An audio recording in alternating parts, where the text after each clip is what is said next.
Let's get into it. 1, 2, 3.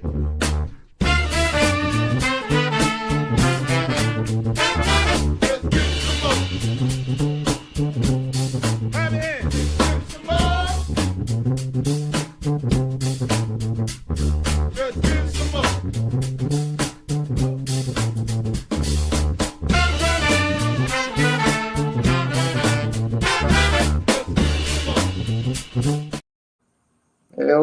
Hello, everyone out there in Whiskey Land. Welcome to My Whiskey Den, your favorite public access whiskey review show where craft whiskey is king. Thank you very much for joining this Monday evening. Tonight, we're going to do kind of a little introspective, like what bottles do you hold dear, which ones are you holding on, and why? I know we each have a couple different ones, so this should be interesting, and I'm hoping people in the chat will comment as well, because I know everyone has a special bottle at home that you're saving for something. So basically, what is it? But sorry I missed last week. I heard these guys carried the show fantastically. Before we go further, Mike, do you want to tell everyone about the Bar Cart Co-op? Golly, yeah. Golly, yeah. So I click on something, then the whole menu disappears. Yeah, I know they changed shit again. So just knock it off. Quit changing stuff. Well, if they could just change it and leave it for a month. It seems like every week they're like, hey, check it out. We added this and we added that. I think they're watching and it's like, oh, they've used the new thing. Let's change it. Okay. All right. We are proud members of the Bar Cart Co-op, which is a collection of friends who create content for the whiskey and other distilled spirits public. God, I feel like the pastor and Princess Bride. The Bar Cart Co-op YouTube and Facebook pages have information about upcoming and past special shows, which happen about every quarter. There are blind tastings, distiller panels, discussions of special collaborations, and the usage of unique grains.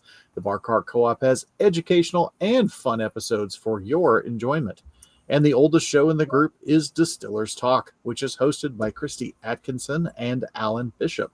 It is a conversation with people from distilleries and distillery adjacent that gets into deep and sometimes off the rails and back again discussions with their interviews.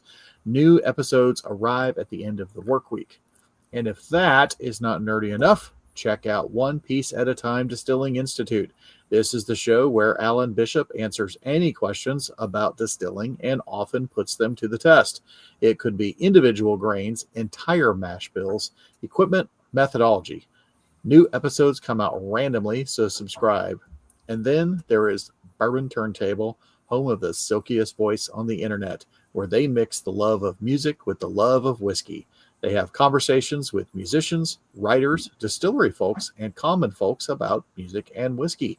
It releases every Wednesday on all your platforms, including YouTube. And then there is If You Have Ghosts, You Have Everything, which is a show about spirits and paranormal among us, as well as the unexplained and the spiritual. Subscribe on Spotify to get all those seasons. And last but not least, certainly not least, there you go, we have little David Levine. David has really good interviews. David takes good notes. David does a good job with the website. David gets to go on Barrel Picks. David does all the things that we don't do. Excellent. Oh, hey, Emily, how are you doing? Oh, good to see you in the chat. Yeah, hey, Emily, how you doing? But like the chat had mentioned, a little early happy birthday to Mitch. It's coming up this Friday, so happy birthday, Mitch. Partay. Thank you. Excellent. Are you going back to that restaurant you guys talked about last time? No. Okay. That's a more good choice. A Brazilian steakhouse where you get like meat just dropped off. All you meat. All you could Probably meat. got the same number of sides too, right? I don't know. I could see that maybe being up your alley. So, Morgan, once you are older, you are always older. Just doesn't change. Yeah, you just kind of. The math don't lie. The math be mathin'. That's right. And you guys are younger than me, so yeah. Then Mike's going to comment. So Maybe in body, but maybe not in spirit. fine. She accepts it. I like that. Yeah. All right. So, like I was saying, today's show is kind of about special bottles or ones you're saving, setting aside for things.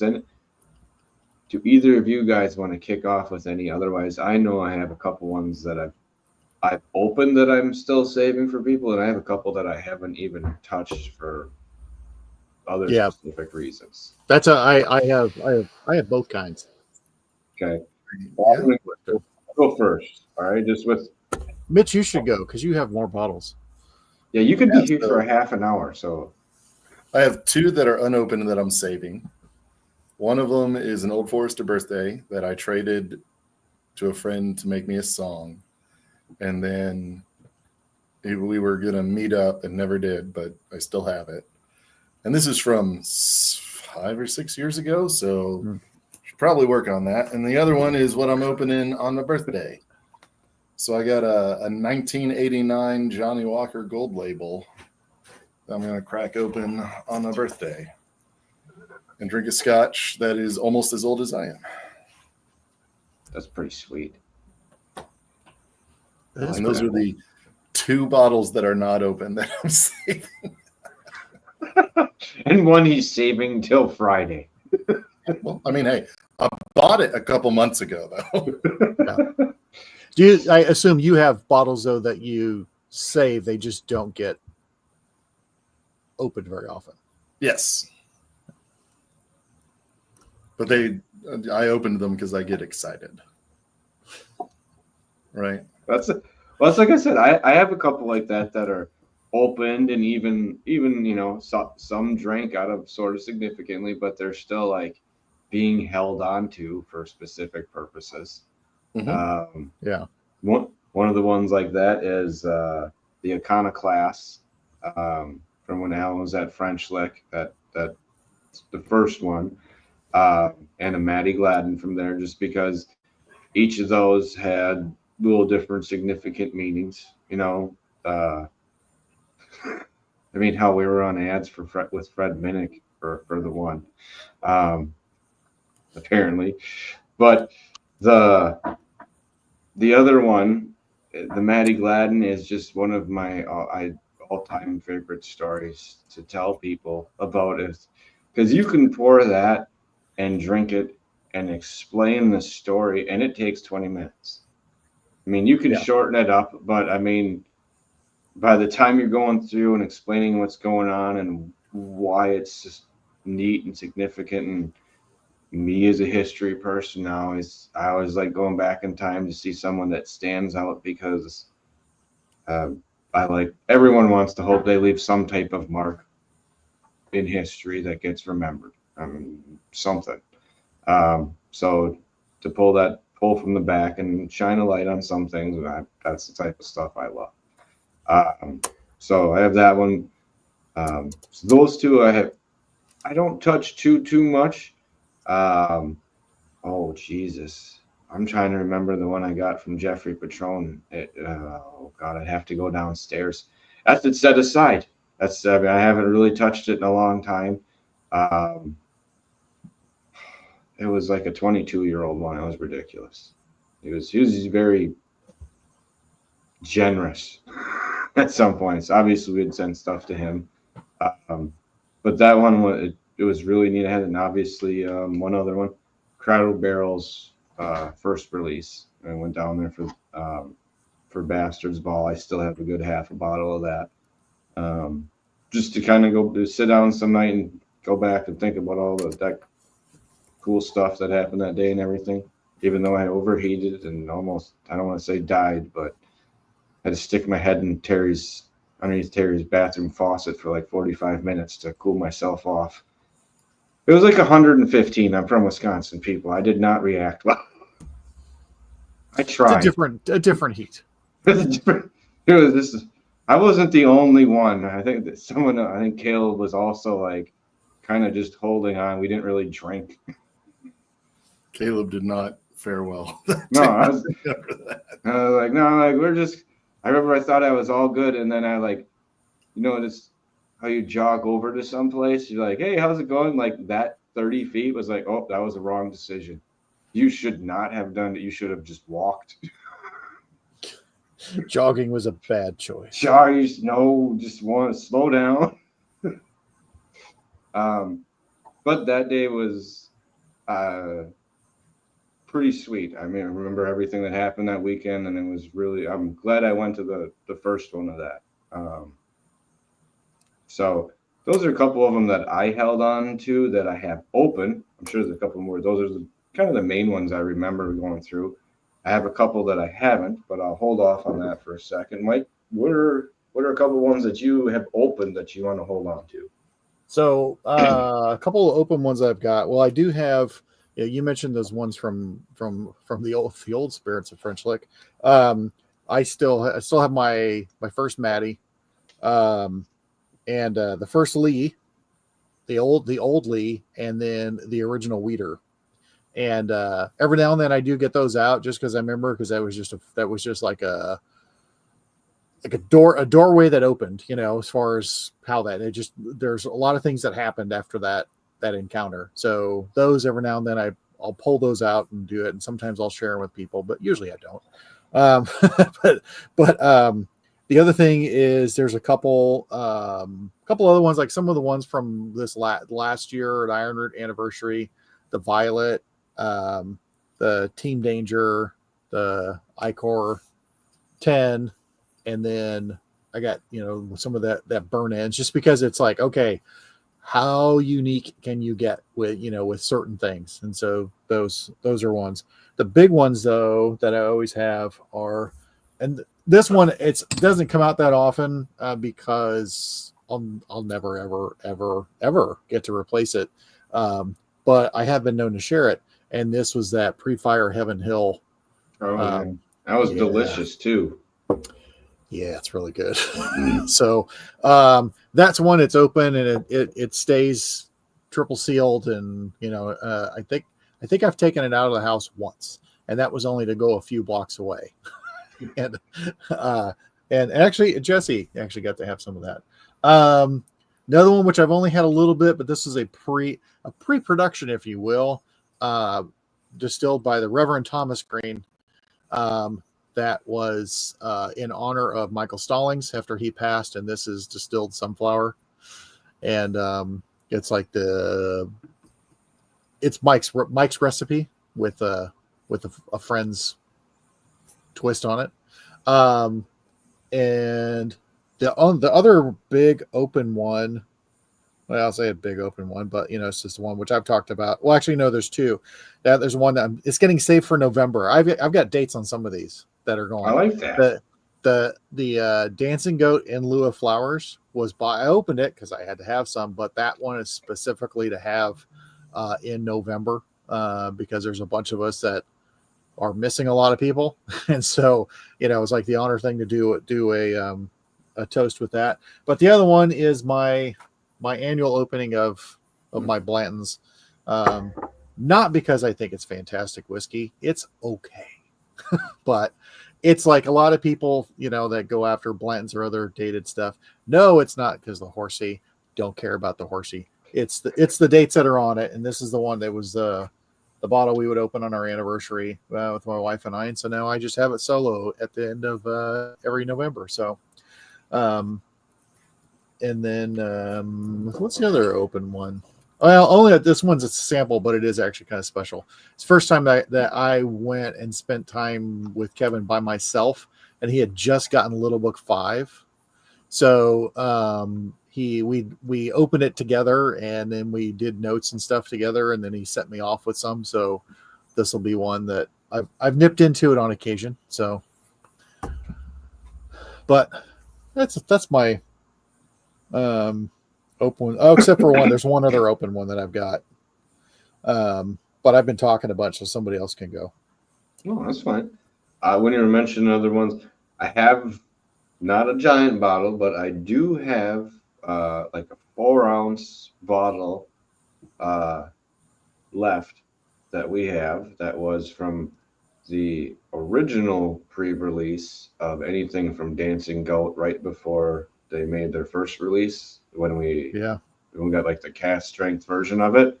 I have that downstairs, just because of that neat little thing. I mean, it was before it was kind of leveled out, so it had a little more kick, and it was, I don't know, just a neat thing to have.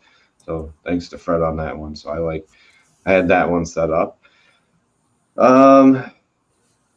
And ones that the little a set that I have, I mean, that is open, still going with the open one. I still have the Cole Keegan set that has a little bit left because I like to show people the range of peated changes, and then especially now with the original that they had, how that can be manipulated, and you can get other flavors to change. You know, just what I mean. You can change the flavors from just going average to cast strength to a little bit of sherry and then tasting the original and going, if I had tasted the original, I don't know how much I would have played with going down the peated side of things after having that. I'm like, kudos to you for doing that, because I don't know if I would have. That was pretty good by itself.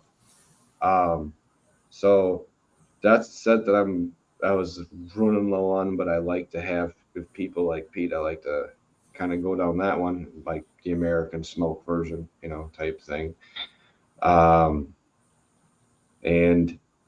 as far as ones that are sealed, I have a set of 3 Iron Root bottles that came out when Cask Strength was doing the Evolution series with that. So I remember that. Yeah, so I have 3 unopened bottles. One where it was, I forget how many months in, and then another 6 in like a year down the road, so you can taste how it, transgressed over time. So I have 3 of those bottles kind of set aside for hopefully a special tasting someday where I can get a bunch of people from beginning to end, or at least invite people to a weekend, knowing how busy everyone's life is, where that can be one of the things that I open up, just because I think it's a neat trip that you won't get to do. Most companies won't let you do it anymore, or won't do it anymore. But I mean, it's just a neat way to go about that. And I've held on to that for, hell, it took me a long time to get everything into my hands over the years on that one. But I do have it. Another one that's unopened, I haven't even got it. Mainly because once again, I want to see people again. James Richard, when he was in Colorado, went out and got the first Leopold Brothers rye for me. And I just haven't asked for it because I was kind of worried about getting it shipped, because it's the one bottle that I want to share with my son at some point. It has enough history and stuff, and he knows I care about it. But, it's a first of a thing where you're bringing something back from extinction, basically. And just once again, a fantastic story. But, I mean, the bottle itself is, in my mind, truly unique compared to some other things. Like, it does have historical value. If you were in a whiskey museum, that should be in it. I'm not saying there's a million other things that shouldn't, but that should have a spot in there. That's an impressive feat, and it's fucking delicious. So yes, I did have it. Have some. I just didn't have that bottle. But that's one of the other unopened bottles that I have not touched. That's primarily the reason for not touching it. So 18, 21, depends upon when that happens, but hopefully I get to have that whiskey gathering where I can break out the Iron Root, and James will be there, and I'll get that bottle. So we'll swing it all together, because sorry, I just had a flashback to when James had that IPA and he freaked out. I mean, he had everything. He went to go get mustard. He had horseradish. Your Harabe IPA. Yeah. He tried to clear that out with everything, and he couldn't. He cursed me out for like half the show. That was before we knew about cantaloupe cream. I bet cantaloupe That cream was. would have destroyed that. Well, I don't know. I still have some. We could test this theory, but I'm not doing it by myself. I don't have any, so you're going to have So are to you take saying one for that's the a team. bottle you save for a special occasion? There is a vial. There you go. There's a vial for this that's downstairs. So it could happen. I mean, hell, that's like a Hot Winds episode where this is what you're doing is dangerous.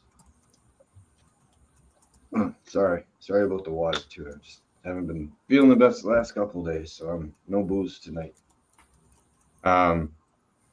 Those two are kind of those are the main ones that I do not have any. Everything else I think is open. I do have a dark fired MB Roland that's signed. Don't think I'll touch that for a while. I have no real reason to unless I get excited. Break that down, but I don't know. Trying to think of something else, but yeah, I was gonna say those two are the main ones that I have that are sealed, that have like reasoning behind them. I have a couple other ones that won't. That will just be a part of said whiskey tastings or something that are great. But those are ones that I don't, I don't want these 4 to break. That would be great. Yeah. You can take this other half a shelf. In all honesty, I probably have too much, and that's okay. But I'm like, really, just save this over here. So, what are some sealed ones that you guys have set aside? Mitch. Well, I've only got the 2 that are sealed. I know. Will you have? I can Is do there my anything open else you ones. have? Yeah, pick an open one. That's So I got like 3 open ones I pretty much only crack on special occasions. So I've got an Old Forester birthday. Open that for birthdays, and then whenever friends come over that really like bourbon. Then I've got a single barrel Legend 25, which is my favorite distillery, and it is a fantastic scotch. So I only crack that when people who really like scotch come over, or I've had a really rough day and want to sit with one scotch for a long time. And then the other one is Tobias and the Angel by Compass Box. It's a special edition they put out once. I'll never get it again. It is fantastic. And it is another one that, like if you come over and you really like scotch, I'll crack it out. But it's just one of those special enough things that if I don't want to sit down and really think about it, I'm reaching for something else. Oh, that's a good one. It was an Orphan Barrel was the one that I got from, because when you mentioned the Tobias and the Angel, I got a sample of that, and that's what I was saying was the other one that I got from him. So that Tobias and the Angel was really good. Yeah. Sorry, it's good when it brings you back to a section you can remember. You can remember where you were for a split second, and you're like, oh yeah, I remember sipping on this. I think the last person I had it with was Ed from Rot Gut, on like a random stream where he came to Kentucky and was like, you want to stream? And I was like, yeah, let's finish on this. And he was like, okay. And then he was like, this is really good. Oh, Ed. What's Ed up to? Has anybody ever hear from him? I hadn't heard from him in a while. Every once in a while I'll text him and be like, hey man, how's life? And he's always like, how it's going? And it's like, all right, have fun. I don't know. I know he had some other opportunity after the one distillery here that he was going to look into, but I don't know where that went. So I know something was lined up, but I don't know where that was. I could have been in multiple different areas. You know how that is. And things change. Yeah. Well, he's on the right side of the dirt. That's what matters. So, but yeah, other than that, I don't think I have too many other ones that are specifically saved or set aside. I have the Crooked Waters one to do the Iconoclast with, because those two were really weird that year for me when we were doing the tasting for the whiskey of the year. They ended up going off each other, so they played off each other too well. So I had to like split them up. doing the tasting. I go, it's down to these two and have this, and go back, and I'm like, wait, this is not. Stop. I had to break them up to get a proper assessment. I'm like, they just going around robbing way too well. I think this one's affecting this one. Well, this one, and it's affecting it. Great, good deal. So I don't know. No, but I don't. Yeah, I'm trying to think everything downstairs, but no, those are.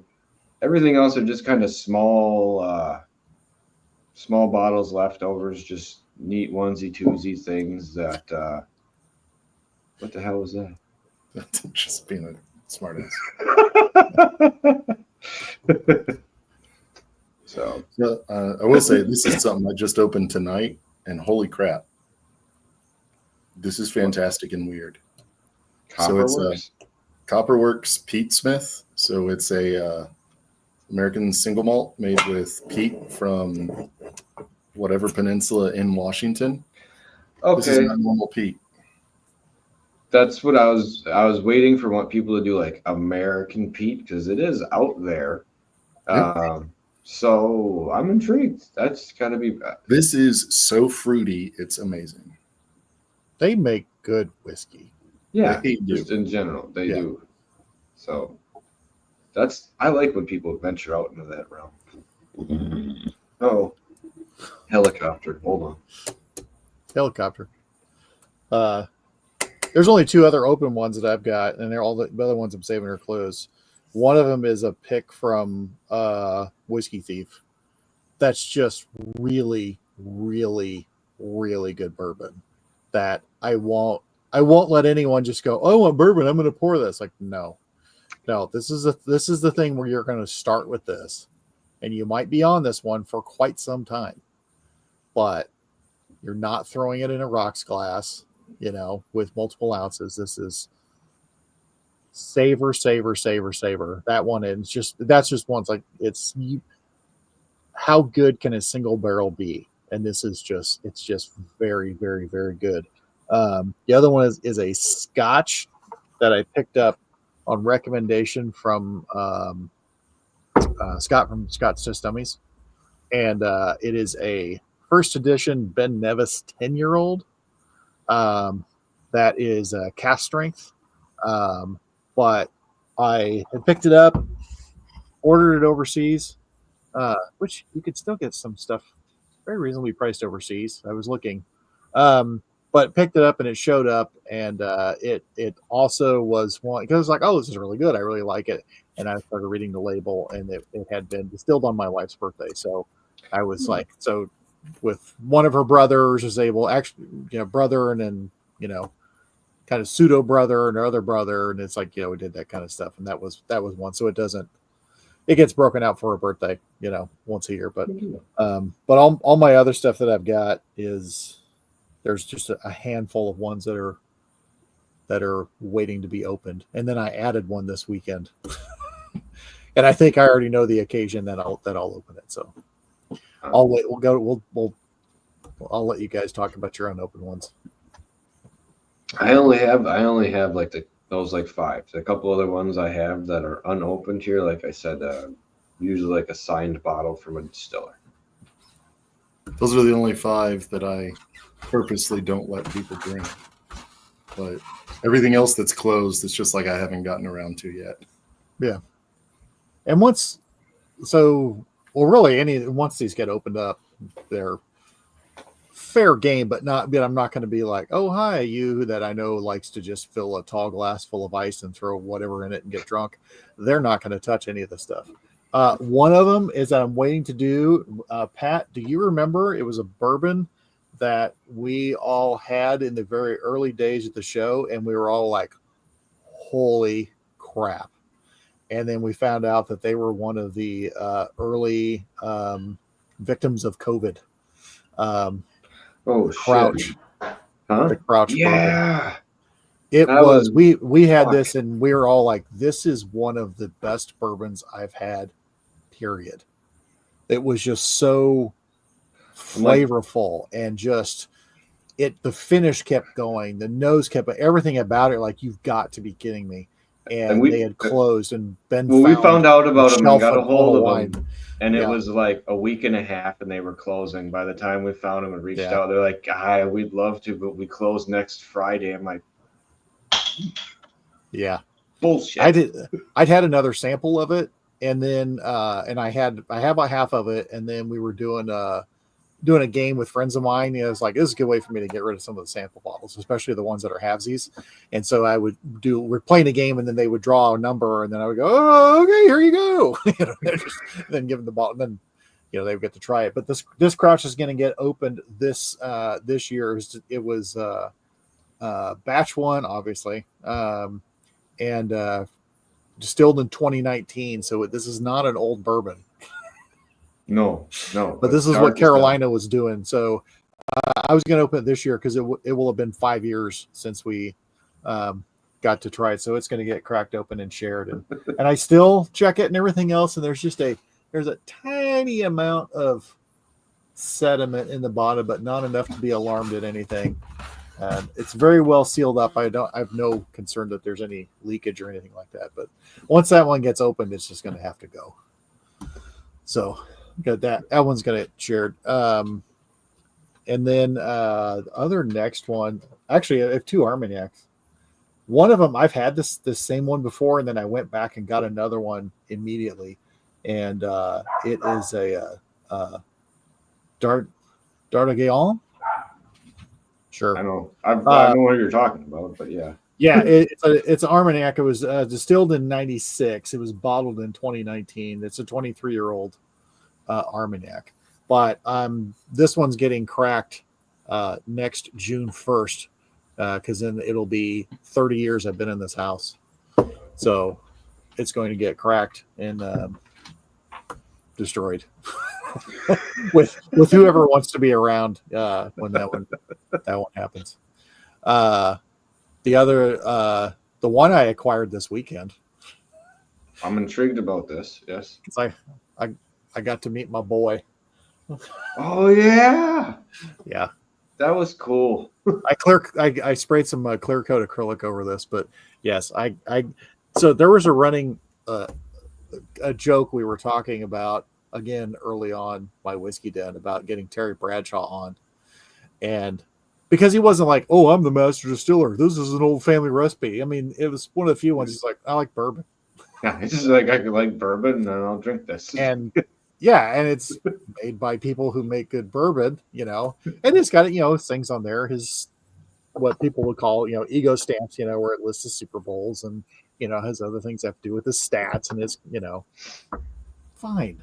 I whatever. But yeah, he was in town signing. And so I got to go there and get one of the few that got a hand signature instead of a sticker, number one. But I also got to tell him how much he meant to me as a boy growing up in the 70s. And he told him, you know, he was my quarterback and always will be. And then I said, and you're the only TB12 as far as I'm concerned. And he made some comments about Tommy Boy. And he was very cool. One thing I truly wanted to ask him was Cannonball 1, Cannonball 2, or Hooper. What was his favorite Burt Reynolds movie to be in? Because I wanted to know. Because 2 of them he was with Mel Tillis, which that had to be a hoot. But Cannonball 2 was Mel Tillis and the orangutan. you know that there was some extracurricular activities going on that movie set. But anyway, no, it's really cool. So I thought, I mean, it's going to get open. I've had Bradshaw before. I like it. It's good whiskey, but I'm going to hang on to it. And if I'm still around when Mr. Bradshaw passes, that's when it's going to get opened up. No, he's already in the Hall of Fame, as he should be. So, yeah, but he was super, super nice guy. Just a little bit of time I got to spend with him, I was so tickled. And then went up to the manager. Kind of seemed like him. Just, am I right? Yeah, like, it seemed like he was just normal. He's what I wanted him to be. Yeah. And I went up to the manager later that night, and I talked to her, and we were going. It's like, can I give you a hug? And she goes, of course. And then I was like you made a little boy very happy. So my son was least excited. I'm like Terry. He's like, no way. And you know, my oldest daughter, she's 28. She's just like, who? Like, oh my god, where have I failed as a parent? So, but no, that one's it's going to get saved, and he was awesome. But no, we were thing I started saying is we were talking about getting Terry Bradshaw on the show, and then because I'm the dumb one, then I was going to do the Chris Farley thing. It's like if we get him on there, and then I'll just go remember when you threw that pass. That was awesome. You know, and just keep doing that. We were entertaining ourselves talking about that. So we have to get Terry Bradshaw on because we have to do this. Well, you're the end. Remember that time that guy caught that ball? So you were in the Super Bowl? That was awesome. That was awesome. So just pray to God he caught on to it as we were doing it. I mean, I would have told him ahead of time. It's like, what are you playing? Because you know he's had to deal with stupid people before, but yeah.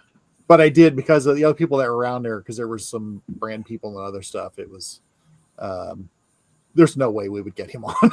there's no way we would get a brand ambassador, you know, for sure. And which I still, you know, would not mind doing that. But yeah, there's no way Terry's going. I'm pretty sure his wife would go. No. We can't let him on shows like that. Sorry. Yeah, no. We know what it'll do to him. We're just not going to let that happen. He might have a good time. Well, yeah. That's funny. You could. All right, lady. Oh, sorry. Go ahead. I didn't mean to cut Oh you no, off. it's the only other one I have. I have one more Armagnac that I'm saving, and it's one I got the same one that we bought Robert for his wedding, that Miss Nancy had recommended, and it was the 1964 Armagnac. So, well, I'm not even going to take it all the way out of the bottle. No, he's putting it back away. Box. But this that's going to get open when I have something life-changing, big enough life-changing. So if anyone out there wants to come along and change my life, They can make it worse. there's Armagnac in there. Well, for the better. It has to be a positive change. It has to be something positive and you know, yeah. Oh, that's pretty good. Sorry. Yes, Jesse, I did go to Lee Summit. It was Excuse awesome. me. So that 50-year-old Armagnac was the last, I think, bottle that I killed. We were getting ready to move, and it's like, one less bottle. Come on, drink it. Got to do it. Yeah, I'm looking forward to it. I thought about doing it, opening this one this year for somebody else, and I'm like, no. That's me. It's for me. But yeah, and Jesse, the best parts about that, at least there's so many people out there. They were all buying bottles of Bradshaw so he can sign it and stuff. But it was the people there afterwards all want. I mean, there was people dressed up like old school Steelers dress up stuff, which was really cool to see, and then some very interesting stuff. But the people that were old like me who wanted to talk about Terry afterwards, like just hanging out there and you're just like, man, you know this man, whatever. And I got talking with this one guy about the movies, and we were going, and I said Hooper, and he's like, how did I forget about Hooper? I'm like, how could you forget about Hooper? For God's sakes. Like, it was a fantastic movie. So, but no, it's funny. People were just talking about, remember that time in that movie who did this? Yeah, that was cool. Yeah, it was just kind of fun. We were just like a bunch of 12-year-olds. It's good to be in that mindset again. You know what I mean? Have that reset. Yeah. That's the way it's supposed to be. So yeah. All right. Well, I want to say thank you everyone for stopping in this evening. You know, make sure you keep a couple bottles set aside for special days that you have. You know, I mean, it's good. It gives you something to get excited about, and you know, feels good to share it with people when you get a chance to. So. Yes, it does. It tastes better when it's shared. Yeah. Well, like you said, except for that one whiskey thief where you're going to fend people off with a sword. Well, again, I've got whiskey. It's like, here, you can try this, but this one, it is so different and unique. But like I say, I'm sure, like once this crouch gets popped, yeah, it's going away. So if I'm around anybody, I'm gonna have the crouch. I'll save samples of it. That was one of the ones that I remember being like, I would be like, we should invest in this place. Where is this? Oh my God. And that's the thing. That's one thing I was afraid of, opening it right away, because the memory of it, because it just, Mitch, I'm not kidding. We all were just like, oh my God. I mean, it had so much, and it's not a high ABV or anything. It's like, oh my, this has, not only is it really good, but it had so much potential that's like, can you imagine if they do this? Can you imagine if they do that? And then it was, a week and a half later, hey guys, sorry, we're closing our doors because of COVID. Yeah. And it's like, you've got to have barrels laying around there. So there was I've been afraid of opening it for one of those reasons. I'm like, that memory is so good. But I figure, you know what, 5 years, it's a good time. And you know what, I could actually open this soon. We'll see. All right. I dig that. But like I was saying, thank you everyone for stopping out tonight. Next Monday we'll be tasting some whiskeys. I'll probably be in better form then. So stop out then, and we'll talk to you. Remember, it's not the size of the den that matters; it's the love of whiskey. Cheers, everyone. Cheers.